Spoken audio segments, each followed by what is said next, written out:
We recap the Alphabet Showcase, thoughts from the KLAA-MIHL clash over the weekend, with some of my biggest takeaways on teams, players, big matchups at Eddie Edgar. Jeez, excuse me. Um, I'll give you a preview of the 13 games coming up in the next 3 days, leading into winter break as well.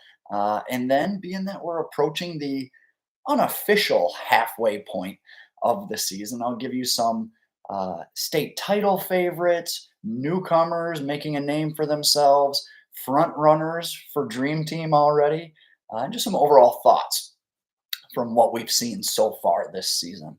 I got a question in my DMs over the weekend about my refund policy. My refund policy. I do all this for free. The podcast, the website, analysis, picks, graphics, free. There's no refund policy here. And I want to keep it that way. So if you want to support the cause, all it takes is a simple tap of the subscribe button here if you're watching on YouTube. That helps me out a great deal and greatly appreciated. So, no, this isn't my job. I do this for fun and to remain part of the game and around the game of hockey in general, and to hopefully entertain and inform those of you along the way as well. So it's all free. If you want to keep it that way, as I do myself, then subscribe. Pretty simple. Now let's talk some hockey. I mentioned I call it the Alphabet Showcase. There's too many acronyms there, but the KLAA-MIHL Showcase put together a pretty extensive preview of that last week leading into the event, with some bold predictions for each of the 10 games at Eddie Edgar Arena in Livonia last weekend. I wasn't able to attend in person, had some conflicts over the weekend, but nonetheless still took to Live Barn to stream quite a few, actually all of those games, to some extent, some longer than others. But like I said, got an opportunity to see all 20 teams in action via Live Barn, and I'm pretty exhausted of Live Barn at this point. Just tired of going over it like it's the Zapruder film, trying to study and see what numbers, who's what, who's where, figuring out line combinations. I like to do that as I'm watching games, so I know kind of who's playing with who, D pairings and things like that. And Live Barn doesn't necessarily lend itself to the best perspective on some of those things. Kind of going over, rewatching. Is that a 9 or an 8? I can't tell. So, nonetheless, I'll get into a couple games. I'll get into all the games here, and some notes and some of my biggest takeaways from each one of those matchups. Opened up, Carlson gets a 6-5 win over Canton. Carlson, I mentioned, kind of that de facto member of the MIHL in this event. MIHL only has 9 teams at the moment. KLAA obviously has 10. So Carlson helps even out that imbalance. Carlson, this is 2 years in a row now they've played in this event, and both times I've come away pretty impressed. Last year, I think they played Canton as well and took them to a shootout, and ended up losing. But both times, Carlson has looked really strong at this showcase and a really good showing. So, a couple of my biggest takeaways. I guess I'll stick here with Carlson. Jager Witten, good young player there, good puck skills, good body control. I liked what I saw out of him and Drake Dietz. I thought they were similar type players. I thought Witten handled pucks pretty good. Maybe not at like a super high. I just got an error.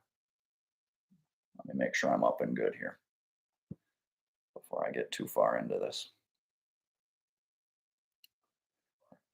Yeah, it says we're still live. All right, we're good to go. Let's see if I can get back on track here. But Witten did a nice job of like shielding off defenders, keeping them at bay, while still being able to make passes. Left like a good drop pass on a zone entry where he's shielding off the defender and then created space for somebody else to skate into a puck there. I liked that. And then a good nose for the net too. You know, you leaving that drop pass and then turning and making himself an option.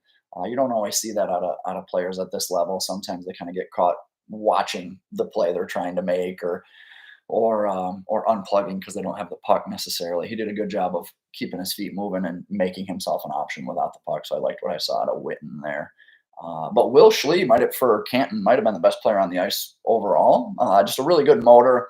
when he goes. Decent jump off of draws. I love that. That's a great way to get my attention if you're competing on that first, second, 2 seconds right after the puck drop. Because he did that, was able to negate a shot off a face-off play there, which I loved. Handles pucks pretty good. I liked that too. Good size to him, I thought, especially for being. I think he's just a sophomore. When the play headed north, he was really quick to get his motor going and buzz through the neutral zone to make himself an option there off the rush. And so that was good to see too. What else do I got here? Good along the walls, in tight spaces. Game gets stuck in a bit of a phone booth and you're up against the wall and things like that. Schley had a nice skill set there to kind of navigate his way through tight quarters. Good change of directions, protecting the puck, and then ultimately having his head up to make a play when he does kind of escape and create some room to operate there. So a couple of my thoughts there from Canton and Carlson, which opened up the event early Saturday morning, which is not a tough game or not an easy game to play, I should say. When I was with Celine, we were that first game of the showcase, and it's a tough spot to play in. 9:30 a.m. on a Saturday. So Novi rolled Grosse Pointe South pretty good there, 7-1. Not going to spend too much time on this particular game just because it was pretty decided. But I did leave this game pretty high on Novi overall. They had stockpiled a bunch of wins here pretty early, but competition hadn't been super tough to this point in the schedule. A couple good KLAA opponents, obviously, but the non-conference hadn't been too grueling. So I didn't want to make too much of their slate and their body of work to this point. But this being my first look at Novi, getting a look at a guy like Luke Londo, best player on the ice by far, super active, flowing with the play, just staying engaged at all times. I loved to see that, especially playing on the back end, maintained good tight gaps. That's a good way to get my attention too as a defenseman when you're constantly in the play in all three zones. That tight gap and not taking himself out of position in the process. Having that positioning through the neutral zone put him in a position to earn some takeaways, force some turnovers in the neutral zone, and then ultimately go back on the attack pretty quickly. So just all over the ice, I thought, in a good way. He'd be aggressive, holding in a puck on the left. I think he was a left-sided defenseman there, holding in the puck on the left side. Play reverses, comes out the right side of the offensive zone, and then he's booking it back through the neutral zone to negate the rush on the other side. Just all over the ice, like I said, in a really good and productive way. So I left this matchup pretty high on Novi, and starting to believe a little bit. I think this is a group that's starting to compete a little bit and show what they're capable of, and people like myself are starting to perk up and pay attention. So good job by the Wildcats there, and obviously building some momentum as we, excuse me, as we head into winter break. Maybe I'll get a little drink here, see if that'll help. But keep moving in here. I think that 7-1 matchup was really the only lopsided matchup of the day as I'm looking through here. The rest of the scores were pretty comparable and super close. Livonia United 5-4 over Port Huron Northern. Again, another one-goal game. You like to see that when these showcases get put on. You want to see those tight, close games, 1-goal, 2-goal games that are good down to the wire. Livonia United. I mean, my biggest takeaway here: Michael Williamson up front for the Stallions. He's a 3-year guy, but I'm kind of like just now taking notice of his game, and maybe that's a -1 on my part for missing out on him the last couple of years, but I think he's starting to play some of his best hockey here, as evidenced by being the leading scorer for Livonia. Really great, creative. Had a high slot tip redirect that really caught my attention that I liked a lot. You don't see that type of play made at this level too often. So him having kind of the wherewithal or the understanding of the game to make those types of plays, I think he's just a real crafty type of player. Reminded me a lot of Brennan Morgan from Orchard Lake last year. Morgan was a tiny little guy though. He great motor, great energy, made a lot of good things happen. Williamson isn't quite as small and stature as Morgan was last season. Williamson holds his own. No, I shouldn't say that. He doesn't hold his own necessarily, but filled out a little bit more than Morgan was last season. It's very similar types of games though, where the shifty jitterbug type players at the high school level that got to find different ways of making an impact on a game because of their size and whatnot. And I think Williamson for sure is one of those guys who has definitely found his niche, found his groove on how he can impact and influence games at the high school level. So, like I said, super creative, offensive minded, coming up with nifty ways of getting the puck to the net type of thing. So, liked that. And then obviously, like I said, to win a gutsy 5-4 win there for Livonia United, that's a big win. So, and I won't spend too much time on my predictions. That was last week. So we'll just focus on results and kind of what transpired from the weekend. One of the next matchup here, De La Salle 3-1 over Northville. This was a very weird game. If you're not a hockey person, if you're just watching for sake of entertainment value, or maybe you're a parent who didn't grow up in the game, but your kid plays it. This could have been perceived as a bit of a boring game, just because I watched for a stretch there where they went up and down and up and down the ice 7, 8, 9 times without a shot on goal. Was just a really good defensive kind of chess match, so to speak, where getting up and down the ice, it was good pace, it was good action for a hockey guy. But not a lot of drama or excitement with close calls or hitting posts or 2-on-1s, 3-on-1s, that type of thing. Just a really well defended type of game from teams on both sides. This was the second time in a week that I got to watch De La Salle. Peeked in on their game last Wednesday against Liggett as well. It's not a fancy bunch. It's not. Cash Soulier is probably the prettiest player they've got just in terms of like a skill set. And I think him and Blackwood and Cavadio. How about that? Sorry, buddy. Shoot me a DM. Let me know. I'm gonna go with Cavadio for now. I think that trio really offsets and plays off of each other really well. Um, you know, I'll go with numbers 13-4 there on the forecheck. I think they do a lot of the dirty work, forcing turnovers, mucking it up in the corners, getting pucks, and then finding a guy like Soulier in space with an opportunity to finish. You see these guys.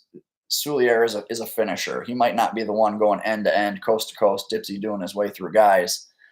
It'll be Blackwood, leading the charge up the ice, doing a lot of the dirty work, beating a guy one-on-one, finding some open space, and then hitting Soulier for an open touch pass into the net. Like, Soulier is a finisher for sure, as evidenced by he's got 7 or 8 goals on the season already, and he's a damn good finisher at that. So, nonetheless, super. Like I said, just kind of that chess match between these two teams. The other thing I wanted to mention, well, 2 other things I want to get to. Shane Bolton, I think, is my favorite player off of this team on De La Salle, and he has been for 2 years now. I just like the way he plays. I just like his game. A perfect middle of the lineup type guy, hardworking center. You know what you're going to get when you put him on the ice. To have him follow up that trio in your rotation is a big luxury there for the Pilots. Other thing I'd mention here too, Alex McCollum. This was really the first time I got like a really good look at him for Northville. I had mentioned a couple times last year when I went to watch the Mustangs, he was out with an injury or wasn't in the lineup. So this was my first look at him, and I left very impressed just with his demeanor, his poise with the puck, escapability on the back end. That was probably what resonated with me the most was, this is a defenseman who's on a puck retrieval under duress and then pulls off this nifty little spin move, shakes the defender, and he's gone. And then off to the races, going back on the offensive. So I left very impressed with his body of work through the weekend. So definitely a big performance there, even despite maybe the game not going in the Mustangs' favor. Okay, Plymouth 5-2 over U of D. Not going to spend a ton of time on this one in particular.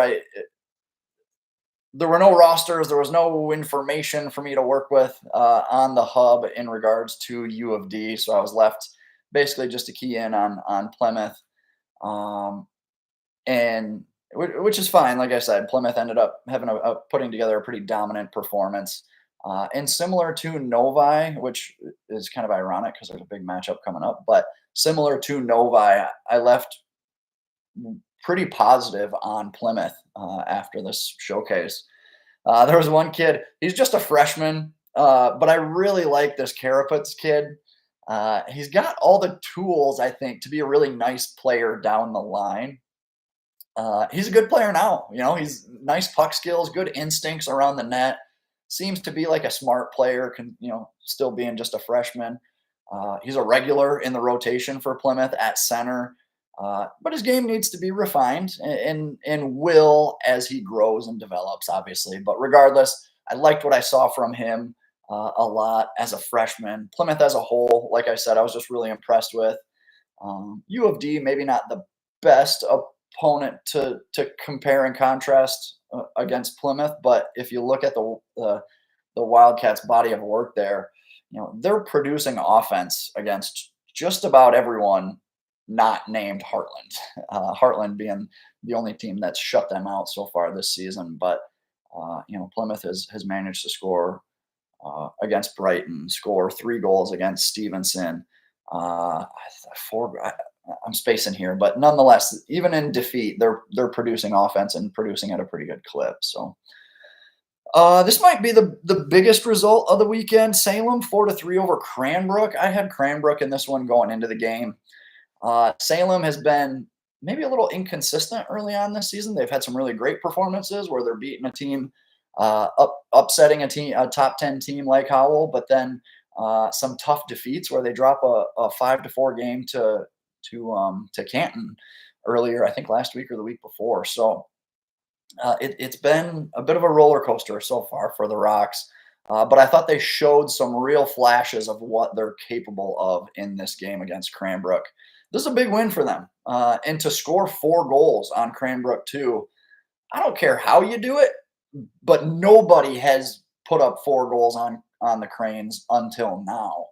Nolan Kaminsky had some really dominant shifts at times, I thought. Dom Chappett looked good throughout.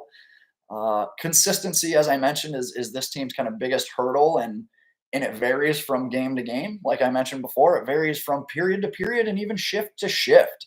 You'd see this top line have a really awesome dominant shift and then follow it up with one where it's a little disengaged or struggling in the defensive zone too. So it's just about finding that consistency. But nonetheless, this performance illustrates the high end potential that this group has. Still some improvements to make, but like I said, what I saw here, I liked a lot more than what I saw, just a few weeks ago in their win against Howell too. So Heartland 3-0 over Rice. Rice was banged up a little bit. They were missing at least 2 key guys that I could tell. Cam George on the back end, and then Brendan Beath up front too. Not sure that would have changed the end result per se, because Heartland just looked so good, top to bottom. I'll have a little bit more on them later on, but ultimately was just really impressed by what I saw from Heartland. Like I said, won't spend too much time on this particular matchup because we're going to get into them a little bit later as well. Stevenson 6-3 over Trenton. That was a statement game there from Stevenson, I think, putting up 6 goals with a guy like Evan Seavey in net. That's impressive. I set the over under at 2.5 for the Spartans in my preview of this matchup last week because nobody was scoring on Civi, and they crushed that. Dave Mitchell's team plays disciplined hockey. They're a bunch of puck hounds that just make life hard on the opponent. Owen Hall is elite, in my opinion, at this level. That line of him and Buchanan and Lang is one of the best lines in hockey right now. I've been a big Colin Strobel fan for a while now. But how about Dawson Wallace, too? This was a guy I had seen in the MDHL and watched him play a couple times this fall. But nothing jumped out to me until this weekend, where he really displayed his skating ability. It was good puck movement on the back end, flashed some real nice moments on the back end there for Stevenson. So they got two good ones, two juniors that you can build around for a while, two really nice pieces there on the back end in Strobel and Wallace, and then to be able to pair them together is a really good unit. But uh, Stevenson at the moment kind of outscoring people, which is not typically their MO. So team goals against is a little concerning long term, giving up 3 goals against per game for their last 5. Um, but when you're scoring 5, 6, 7 goals at a time, I think you can get away with it for now. But like I said, long term, you start to look towards the end of the season, you start to look towards a playoff run. Offense gets a lot harder to come by. That's when you're going to want to, now is the time to be kind of refining and retooling some of that stuff. And obviously, knowing Coach Mitchell, I'm sure that is definitely the case. So, okay, a couple more matchups to get here, and maybe spending a little more time on this than I thought, but nonetheless, it's all good hockey conversation. So, Orchard Lake 2-1 over Howell. This was another chess match of just a lot of up and down and back and forth, but not a whole lot of grade A chances. Bit of a weird game because there was so much talent on the ice and so few quality opportunities. It was wild. So I'm still high on Howell, even though they're now 0-2 in games I've watched this season. So sorry, Coach Robertson. Maybe I'll just tune out of Howell games for a bit here, and maybe they'll have better luck. But Charlie Roberts, Adam Zielinski, I think they're a nice offensive pair there for Orchard Lake. Roberts seems to go long stretches with the puck on his stick, and does so with his head up. He's looking to make smart plays. You love to see that. Zielinski might have some of the better puck skills on the team and stick work with the puck, and just seems to see a lot of puck touches as well. The play just seemed to come to him. And there was a couple guys this weekend that it just felt like every time they were on the ice, they were involved in the play in some way. Zielinski kind of being one of those guys too. And we'll wrap things up here with the finale. Detroit Catholic Central versus Brighton, and this had been the main event of each of the last 6 Alphabet Showcase events. CC was without its top player in Peter Sainen. A little bummed about that. Didn't obviously get a chance to see him, but I did catch them play Stevenson at the beginning of the season. So not a total missed opportunity there. But how many teams in the state do you know that can lose their number one offensive weapon and still score 4 goals on a top 10, top 15 team in the state? You had to read between the tea leaves a little bit with this game, just because it's such a collective effort with both CC and Brighton, 2 very well coached teams, 2 very deep teams with talent at all levels of the lineup. I like Justin Bloink. I feel like him and Alex McCollum from Northville share a lot of similarities to their game. He's a great addition to this Shamrocks team because Bloink is a more skilled type of defenseman there on the back end, good with the puck. You've also heard me talk a lot about Nick Leiter before on the podcast too. He's more of a brute. He's a bulldog in there. He gets things done, gets up and down the ice with pace and makes shit happen. So totally different style than Bloink, but both of them wildly effective in their own ways. And the bit that I watched, one of their goals came from the point, which I believe was Leiter, with like a wrist shot from the point that might have got tipped or redirected or something like that. But nonetheless, this team really fueled from their back end, considering both of these playmakers. You got other guys like Sean Goff and Sam Wolak, and who am I missing? Masick as well. There's a lot of talent there on the back end that I feel like is driving this offensive engine a little bit. And obviously, you got playmakers up front too, but I think a lot of it stems from the defense. So, okay, that was a lot on the Alphabet Showcase. I'm going to wrap that up. That was did a lot last week previewing this bunch, doing a lot now, kind of recapping and sharing some of my thoughts. I've been at it for a couple days now. Like I said, going over the tape there, like it was the Zapruder film, and staring at my computer screen for way too long. So I'll be happy to take a bit of a break from that over the next couple days, and change it up with some different teams and games and areas around the state to watch some hockey, because this is a group of two groups of teams I've spent a lot of time on over the last couple of weeks. So let me get into, usually when I do the podcast, I've already put out my games of the week or updated my rankings, or done some of that stuff. Not the case this time. I've kind of reverse engineered the week of content, anyways, doing the podcast essentially first, and then I'll roll out games of the week and other content coming your way in the coming days. So be sure to check all that out. Keep an eye out for that on pdspicks.com. And also be following me on social media: Twitter, Instagram, Facebook. I'm very quick to post those on social media and get the word out that way as well. Games of the week. I hadn't had a chance to button it up because, like I said, I'd spent so much time watching games. Uh, I have a short list of candidates for games of the week this week, and I'm going to rifle through all of them. I might offer a couple picks here and there, but I'm going to offer up uh, just kind of what's at stake this week in the next 3 to 4 days as we head into winter break with some big games on the horizon. I can't swear that I'll have picks and predictions for all of these games we're going to talk about, but this, like I said, will be the short list of games that will make the official games of the week, which I'll slate to have either tonight or tomorrow. So we're talking either Wednesday night or Thursday. How about that?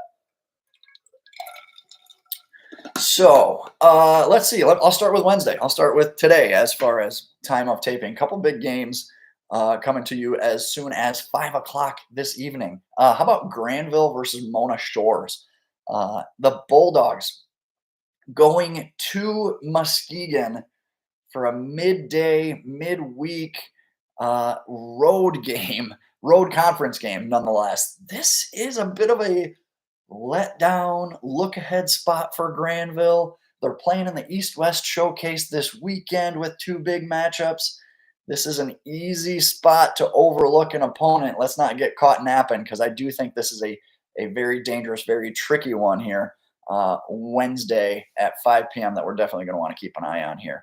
I like initial thoughts. I like Granville in that matchup, but like I said, circumstances around just the timing of this one, midweek games. Maybe you're getting out of school a little early. Your game day routines are a little bit thrown off, and you got to go on the road. A lot of variables there with this one, so definitely one to keep an eye on. Another one here: Petoskey and TC West, 6 o'clock tonight. I had a family Christmas party over the weekend. My uncle lives up in Harbor Springs, and he was telling me last weekend, he says, yeah, I guess Petoskey has some kid. He's not a hockey guy. He was a lifelong basketball coach, coached youth teams, high school teams, that type of thing. So definitely not a hockey guy. So I didn't expect much more analysis than that. But I was pretty quick to inform him, yeah, I'm pretty confident it's this Anderson Ward kid you're speaking of. He's on a bit of a tear, 14 points in his last 6 games. Northmen have won 6 straight, which kind of coincides with Ward's performance.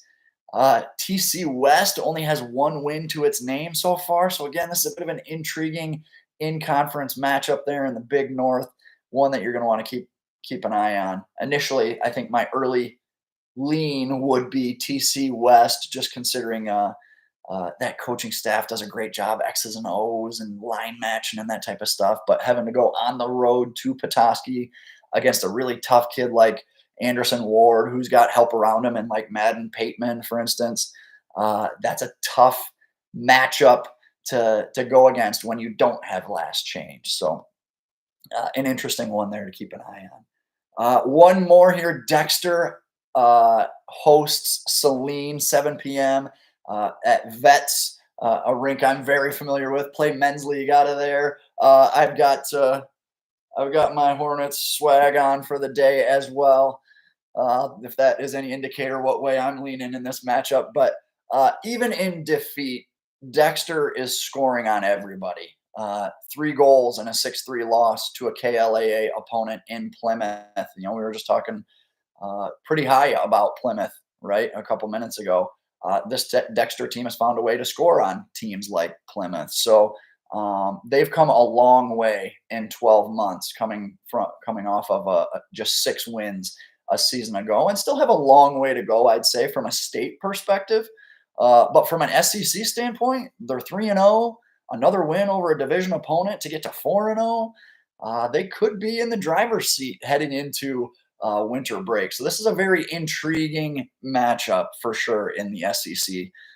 I think these are 2 evenly matched teams on paper. Should be a fun one, and interested to see how this one plays out.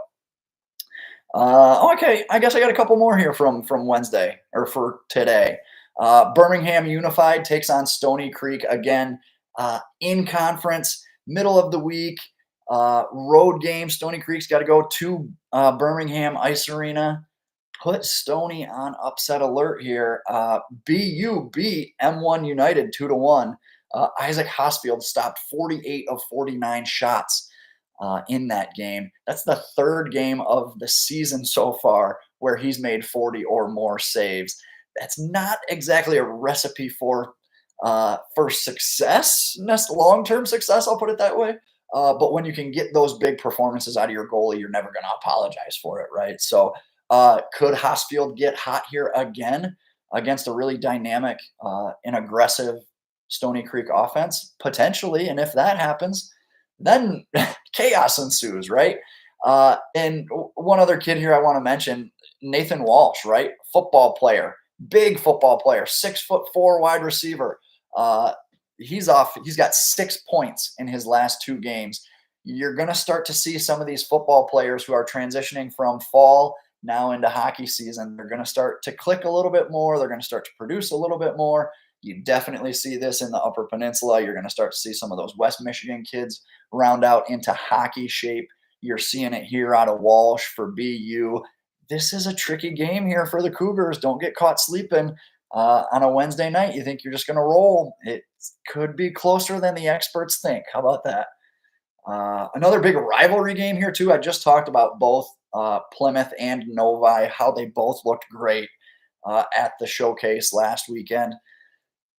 There's a lot to like about both of these teams. I'm starting to buy into the Novi hype, and these wins are no mistake, right? Winning isn't easy, no matter who you're playing. Winning is not normal. So I'm coming around on guys like Luke Londo, Jake Beardsley. On the other side, though, Plymouth has a lot to like too. So I think this is just going to be a fun matchup in particular. Going down 7:30 at Plymouth Cultural Center. That'll be a fun one. All right, we'll get into some Thursday matchups here. Marysville hosts Romeo. Romeo's got to go to McMorran Place at 6 p.m. This is a big game for Marysville. They don't have too many of these on the schedule, but Romeo is a big one for sure. They got Midland Dow coming up too. I'm just very curious to see how this one in particular unfolds. Vikings averaging 7 goals per game in their last 5, but Romeo won't be so easy to produce offense against. Landon D'Angelo in net has a 9.33 save percentage and a 2.0 goals against average. And Romeo in general is just a tough team to play against. What bits I saw of them early in the season against like the Bay Reps, for instance, that was a pretty dominant performance, even despite going down in a 2-1 loss. Romeo looked really good, really aggressive in that game. Marysville is going to have their hands full here in an interesting matchup that, like I said, definitely keeping tabs on to see how this one unfolds in particular. We've got Givens Bowl this week as well. Traverse City Central hosts Alpena as Coach Chris Givens hosts his son Cam Givens on the opposing bench. This matchup happens, I believe, twice a year, and it's happened twice a year for the last 6 or 7 years. I don't have the records in front of me. I got to crunch up the math to see whether the win-loss record leans father or leans son. I got to update that after last season's game results. But likely the top 2 teams in the Big North battling it out for the conference championship. That won't necessarily be decided this week, but ultimately a win here goes a long way in deciding that. So I like Central. I'm a big Graham Peters fan, but it feels like a team still searching for a bit of an identity so far this season, working through some growing pains. Just 4-4 on the season so far. 6 games decided by 2 goals or less. This is the last game for the Trojans before Christmas. Alpena, on the other hand, doing a bit of a back-to-back against TC teams. I want Central in this matchup, but Alpena makes the most sense, especially considering they got that back-to-back. This could be a bit of a like a team bonding road trip, back-to-back nights in Traverse City type thing. Like I said, I'm pulling for Central. I want Central, but in the same breath, this just might be Alpena's spot as well. So an interesting one there. Bay City versus Chelsea, 7 p.m. tomorrow. Final score 1-0. Nash Leonard is playing great in net for Bay City right now. A 9.55 save percentage, 1.58 goals against.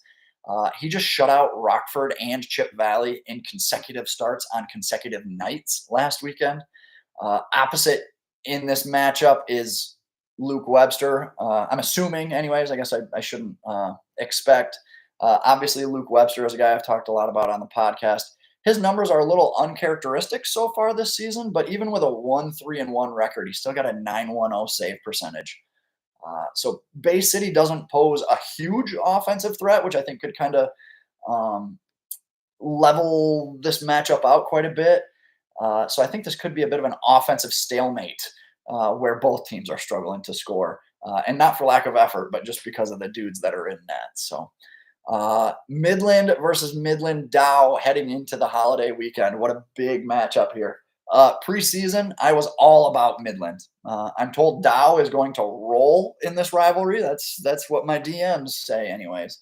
But their best mark on their resume so far is a 4-3 loss to GRCC. So the Chemics don't exactly have a pretty body of work yet either. So this game is an opportunity, I think, for both sides to really put a feather in your cap on a big win. Midlands played 5 straight games decided by 2 goals or less. I think this one is close to in front of a raucous crowd. I'm not quite sure where my lean is just yet. This is a tricky matchup, so more to come on that one. Saturday, we get Matawan, Stony Creeks. This is the second time I've mentioned Stony on big games this week. Some breaking news. I knew it was breaking news to me anyways. Braden Lewis returns to Matawan. I don't think that had been mentioned on the podcast, and I haven't really seen much out there on social either. So if you're hearing it for the first time, then breaking news. 3 assists in his season debut last week in a 4-4 tie with Forest Hills Northeastern. He spent 13 games this fall between the NCDC and the EHL, on top of playing in the NCDC last season. So that's a huge get for the Wildcats, and I just can't wait to see how the season unfolds for him and for the team moving forward. So that presents a tough matchup for Stony Creek here, who has to go across the state for a matinee game, mid-afternoon game on a Saturday. Tough scheduling, tough spot to be. I could see this be a game where the Cougars outplay, outpossess, outchance Matawan, feel really good about the way they play and the performance they put out there. But my guy Braden Lewis capitalizes on a few opportunities and gets them a bit of a win that they feel like maybe they stole. But you know what? We don't apologize for winning around here. So, okay. Mona Shores, Wreaths Puffer, the battle for Muskegon on the line, 2 p.m. on Saturday. Mona is 6-1 heading into this matchup. Wreaths Puffer is 5-1. The best combined record between these two teams coming into this game. And I might have just made that stat up. Maybe. So I got to watch this game. I don't think it's available on Live Barn. I don't think Trinity Health has Live Barn or a live stream available. If there's any way I can get eyes on this game, I would love to.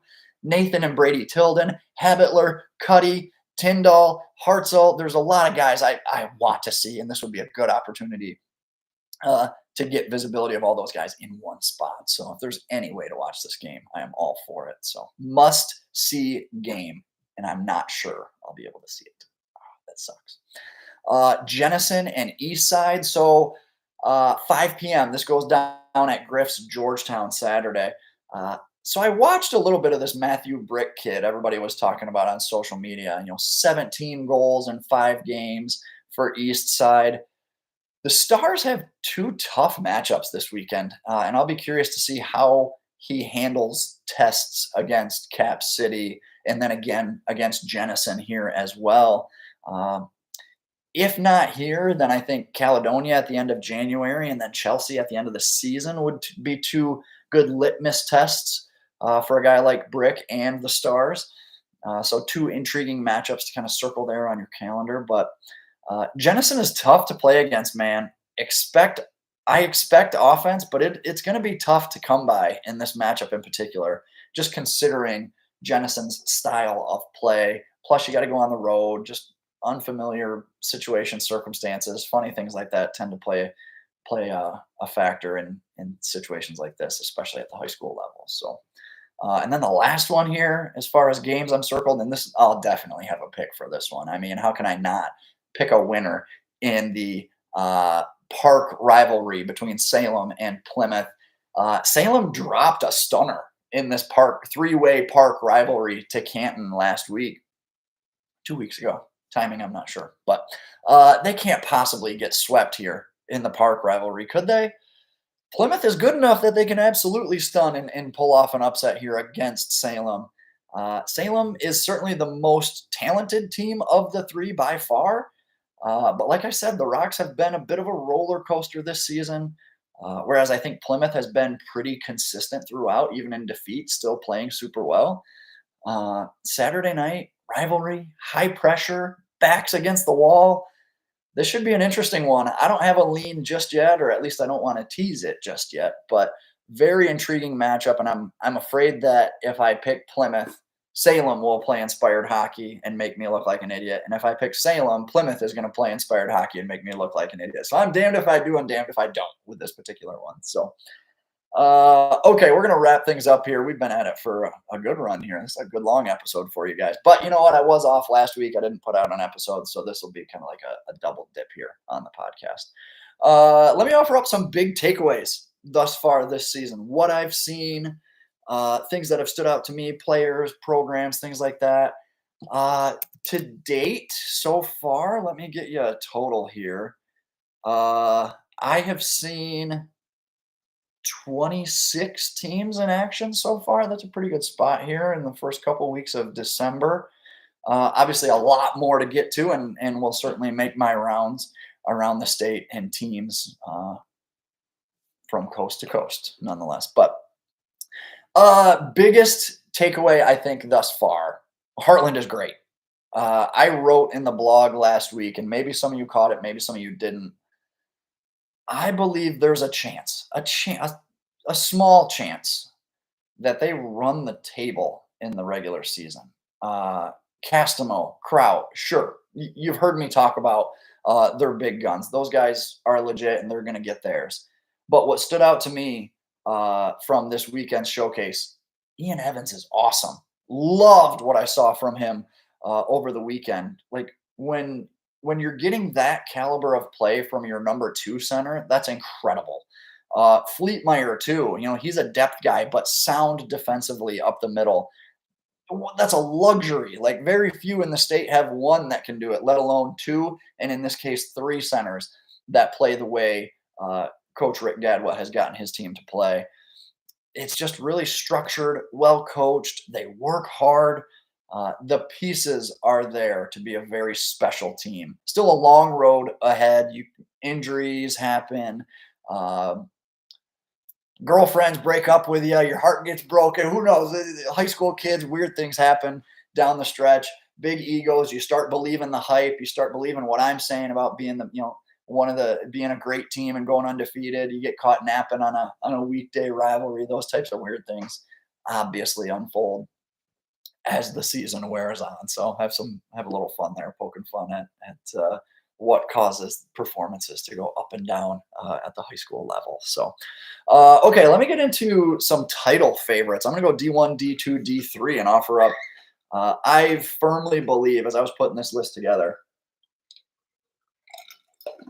if you're D1, D2, and D3 state champions don't come from this group of teams, I will be shocked. How about that? And I will even bookmark this episode of the podcast. I'll cut clips of this just to verify. We can come back to it 3 months from now and see just how accurate or just how far off I was. But Division One, it's obviously Detroit Catholic Central is your number one pick. No doubt about it. But Heartland will obviously factor into that equation. I think Howell, and I'm still not giving up on Clarkston here yet either. I think your state champion is coming from one of those four teams: Catholic Central, Heartland, Howell, Clarkston. And I know in some instances they're going to have to go through each other to get there. I'm not necessarily predicting that as a Final Four, obviously, because like CC and Heartland are in the same region, unfortunately. But your state champion is coming from this group of four. And I lump Clarkston in there because, yeah, the record has not been great so far, but the compete level and the battle and they've been right there. They've been right on the fringe. A lot of one goal losses, a lot of overtime losses. They're becoming battle tested here in the early parts of the season. And guess what? Wins and losses in November and December don't freaking matter, man. All that matters is that you're ready and prepared to make that playoff run come March. And I think Clarkston is laying the Jesus. I think Clarkston is laying the foundation for just that to happen. So it's still one to keep an eye on there in Division One. As I move to Division Two, it feels like a bit of a two-horse race to me between Stevenson and Flint Powers. Flint Powers now up from Division Three. Those two teams don't meet this season, which I think is a bit of an anomaly. They usually played a regular season matchup there in recent years, not this year. So we won't get a look at them until potentially, Final Four and state tournament level of the playoffs. I'm also going to throw in Marquette here and Trenton. Like I said, it feels like a two-horse race, but if there's two other teams that I think could compete with, it's Marquette. Obviously, I just love the way that team plays. Love the way they came out of the gate, but they haven't been able to quite get back to that level of consistency, I'll say, and dropping some games I might not have expected them to. But again, like I said, it's early season. Wins, losses right now are building blocks towards what you want to be later on in the season. I mentioned Trenton as well. As long as you got Evan Sivvy in net, you got a chance. So I know they just lost 6-3 to Stevenson, who I also have in this group. But you got a goalie, you got a chance. And I'm going to leave it at that with Trenton. So those are my four teams there at Division Two. Last group of four here in Division Three. I got Orchard Lake, I got EGR, Houghton, and Cranbrook round out my four there. Orchard Lake just doesn't go away, man. And not that I'm expecting them to, but just a group that continues to find ways to win.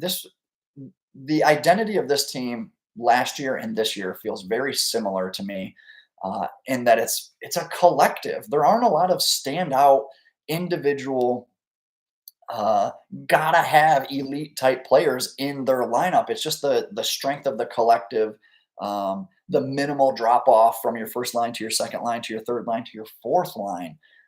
Your top defenseman and your fifth defenseman, not a lot of drop off there. They just keep coming at you, right? And then obviously Will Keenan, that you got a 6'5" goaltender that doesn't hurt your chances either there. So Orchard Lake should absolutely factor into the Division Three state final picture. East Grand Rapids, I don't think they're going away either. They've made a run at this 3 years in a row now. I think they're going to do it again this year. A little banged up, a little injury bug has bit them a little bit, both on the ice and on the bench. I saw some news over the week, or in the last week or so. Coach Chris Newton underwent a pretty significant, pretty serious surgery. Big shout out to him. I exchanged some text messages with him. I texted him. I'm as good as I am at social media. I'm also awful at social media. A tweet got shared with me that kind of broke the news of his situation and what transpired. And obviously you can go to East Grand Rapids Twitter profile for more information there. But that tweet got shared with me like 6 or 7 days after it was posted. And I was just now seeing it. And I'm like, as good as I am at like keeping tabs on stuff, some things just slip through the cracks and you miss out on it. But um, he underwent a double lung surgery last Monday, I believe. I was texting him last Wednesday watching their Houghton game, like, man, this, your freshman goalie is something else, man. And he's texting me back. I didn't even know he had just undergone surgery. So another -1 on my part there. But hats off to him too for probably being up in a hospital bed texting my dumbass about hockey stuff. So a hockey guy through and through for sure, right there. So shout out to Coach Newton there. Get well soon. Can't wait to see you back on the bench. They've got injuries on the ice as well. A couple banged up defensemen and things like that. So they're not humming along at 100% either. But it's an opportunity for others to step up, get some valuable playing experience against some top level competition, sharpening them, getting them prepared again for a deep playoff run, which I expect them to do again this season. I mentioned Houghton, I mentioned Cranbrook. Houghton, again, I just don't think they're going anywhere. As much as I've pulled for Escanaba to kind of carry the UP flag and Marquette to carry the UP flag, Houghton ain't letting it go, and Houghton ain't going anywhere anytime soon. I think the UP is still the Gremlin show for now. So Houghton should absolutely still factor into the playoff picture down the stretch. And then Cranbrook, I know they dropped one to Salem this weekend. Uncharacteristic too, giving up 4 goals and things like that. But Cranbrook is still a team I'm super high on. And considering when you look at the landscape of Division 3, you'd be hard pressed to find 3 better teams or 4 better.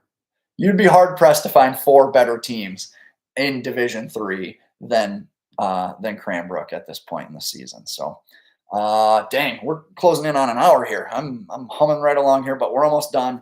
One thing I did want to preview, I had teased this a couple times throughout the preseason and early on this season. I'm going to put together a top 25 newcomers list. I do my top 100 names to know at the beginning of the season. That's exclusive to returning players only. And I do that to just kind of give a bit of a nod to the guys who have been here and been a part of high school hockey for a long period of time. I do want to, call out and make note of some of the newcomers to our game that have made significant impacts in their first couple games of high school hockey. A couple guys that have jumped out to me already. Luke Storm for Howell is incredible. I think he might be one of the best players in the state right now.